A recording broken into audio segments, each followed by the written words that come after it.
आज हम मुकद्दस मत्ती की अंजील उसका 11वां बाब और उसकी 12वीं आयत पर ध्यान ज्ञान करेंगे।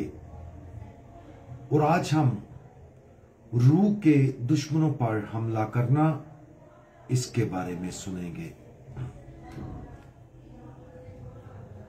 यूहन्ना इस्तबागी के दिनों से इस वक्त तक आसमान की बादशाही पर जोर किया जा रहा है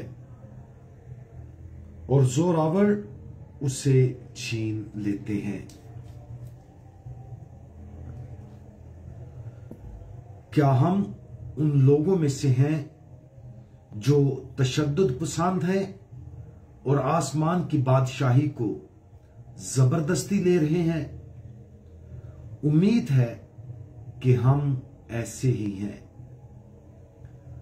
वक्तन फवक्तन खुदावंद यीशु मसीह के अल्फाज को समझना मुश्किल है। मज़कूरा बाला हवाला हमें इस तरह के हालात में से एक पेश करता है।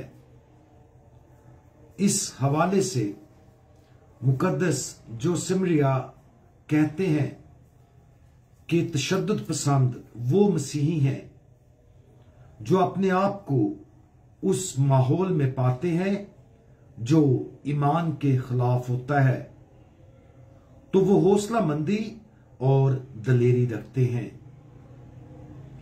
अलेक्जेंड्रिया के मुकद्दस क्लेमेंट का कहना है कि आसमान की बादशाही उनकी है जो अपने आप से लड़ते हैं।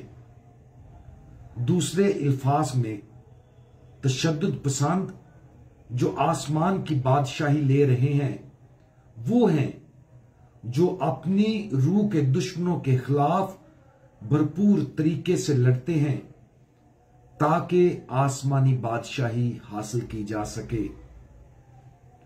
सवाल यह है कि रूह के दुश्मन कौन हैं?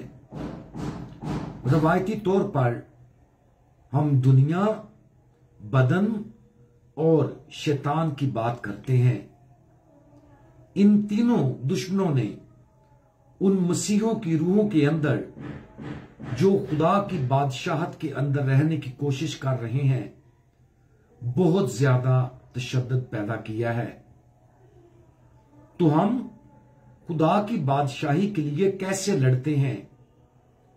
क्या कुव्वत के साथ? कुछ मुतराजिम कहते हैं कि हमलावर बादशाही को ताकत से छीन रहे हैं।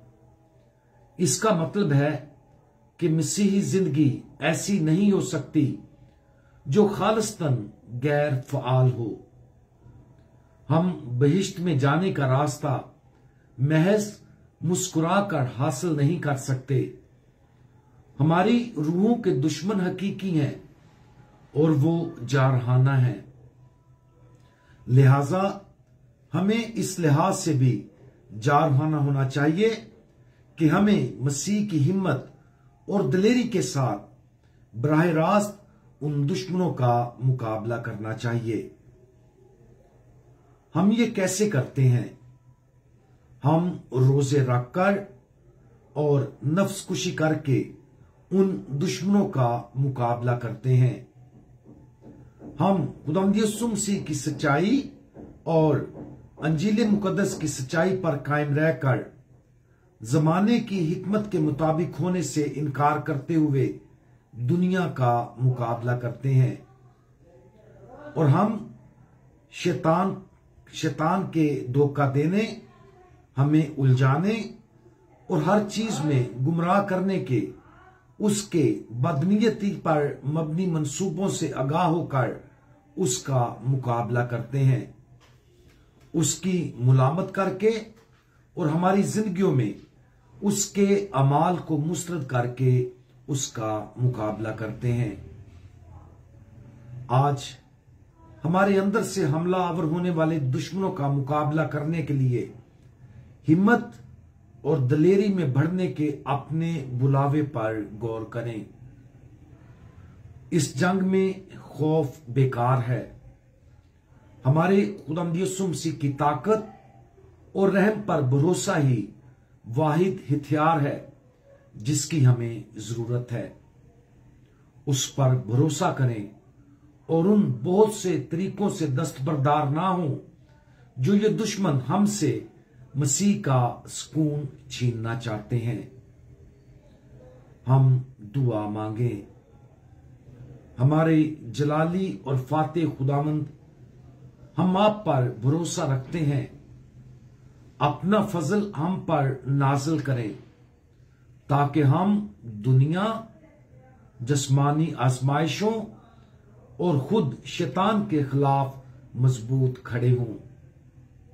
हमें हिम्मत, दलेरी और इस्तकामत अता फरमाएं ताकि हम ईमान की अच्छी लड़ाई लड़ सकें और अपनी जिंदगी के लिए आप और आपकी मुकद्दस तरीन मर्जी की तलाश से कभी पीछे ना हटें। खुदावंद यीशु मसीह, हमारा भरोसा आप पर है। आमीन।